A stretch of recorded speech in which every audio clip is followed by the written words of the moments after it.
tous les coalitions maa ngi leen di leen ziara di nuyu kuluna yi di nuyu patriotes yi di nuyu waa Pastef waa àdduna ndar këpp nag Modou Faat Faat di nuyu ñu bëgg Sénégal waaw àdduna dee ngi di Ousmane Sonko xoolal kenn taggu ko kenn bëggul lu ko neex li ko yàlla may la nit ñuy wax soxorul iñaanuwul am na fulla am na fayda am na dignité te tubaab du ko yeb amul complexe su tubaab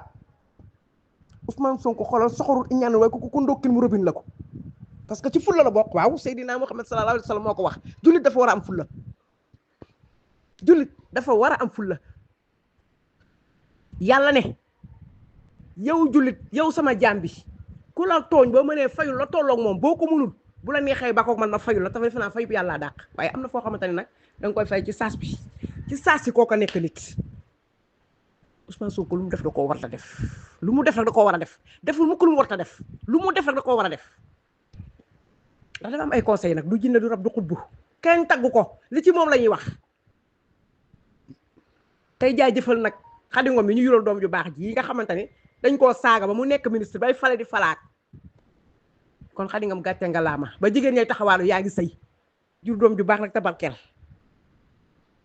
fenul nag ba ñu dàq ko réew mi fayul fenul ba mu judd ci réew mi màgg fi daw Maroc déedéet Ousmane Sonko liñ naan booy tuddee doom tuddee ko ku sell ku baax koo xamante ne ku gëm yàlla ku maandu turandoo da su koy seet turandoo dafa foor lu ñuy wax ci turandoo rek am na day jël ci ko gis nga boo saxee ci lekk lu lew yem ci sa alal ndangu ndogalu yàlla nattu yàlla ñëw nga dékk ko li nga ci at mi yonent yàlla yi te loo ñaan yàlla ruus la teg ko ci sa làmmiñ bi ni yàlla jëlee dëgg teg ko ci làmmiñu Omar bu Xattab méngoog alquran bu lu Omar wax fekk alquran di wàcc bu wàcc méngoog moom dëgg ko may te fii ku fi dëgg tànga te ku tànga am fulla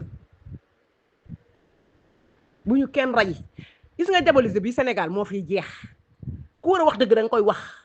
ku am say kàcc lem ko te toog te xam ne foo ko waxee ñu kàcc loola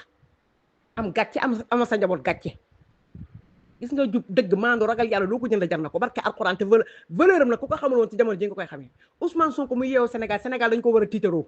waaye iñaan soxor iñu ñetti Sénégal adduna yëpp a développé Sénégal rek ko développé Ousmane Sonko ñu bëgg ko développé lu ñu gëm muy njabar féti soxor iñaan yàqante lii la dañ gëm weddi yàlla ak a saaga yàlla ma ci yàlla jëkkal rayante iñaan soxor Ousmane Sonko mi nga xamante ne nag yàlla sàq ko pour loolu da koo sàq soobal ko boppam yónni ko ci Sénégal yërëm Sénégal ngeen ne déet du fi am billaahi bu du woon jur yi taw gi du wàcc waaye it bu du woon nit ñu baax wàllu yàlla yi fanaane jaamu yàlla kon yàlla du fi yebal njiit mu baax barke alquran bu du woon jullit yàlla yi fi ne gëm yàlla di xaar di nekk ci nattu yàlla di ko xaar kon Ousmane Sonko wallaahi yàlla du ko fi teg bu du woon jur yi yàlla du wàcce taw bi de mais bu du woon nitu yàlla yi fanaane julli di ñaan yàlla kon yàlla du fi yónni Ousmane Sonko di ko fi teg barke alquran ñaan fonko nguur yàllaay maye diaboliser ngeen fen ba seen bàyyi Macky Sall ma leen doon fen ci plateau yëpp di leen fay daw na ma rek wàqet liñ naan ku ngëfli sa kër goro gëj fa Macky Sall daal ngëfli digg Sénégal moo tax mu gëj fi da wàqet dimbali leen ñu kulunaa yi noppale ku leen mënoo leen jaxase képp ku tax ci Ousmane Sonko di wax dëgg ànd ak Ousmane Sonko te yàlla tax ngeen bëgg koo diaboliser ak ay àndandoo mënu leen ko Ousmane Sonko du nekk ci penc mi di wax ak ay nitam ci penc mi du naa fekk du hypocrite yàlla gën a bëgg sutura moo tax nitu yàlla ku mën a di bëgg sutura képp ko juum da lay woo ba nga ñëw wax la nànk boo defee mu wàccee la kon ana yàqamti teey leen dal leen da ngeen a parax fen ba ñàkk réew mi mënu leen diaboliser réew mi ba amaat ko mënul nekk yéen pare ngeen fi jeex na ni Israël du ngeen amati jàmm bu soobee yàlla Ousmane Sonko na dagg seen xol yi de du ngeen am li ngeen bëgg ci moom ba ngeen di dee te moom dina am li mu bëgg dajale Afrique adduna rek këpp tey ko ci loxoom incha allahu rabbi nekk président Sénégal Diomaye yeggali la jàmm incha allahu rabbi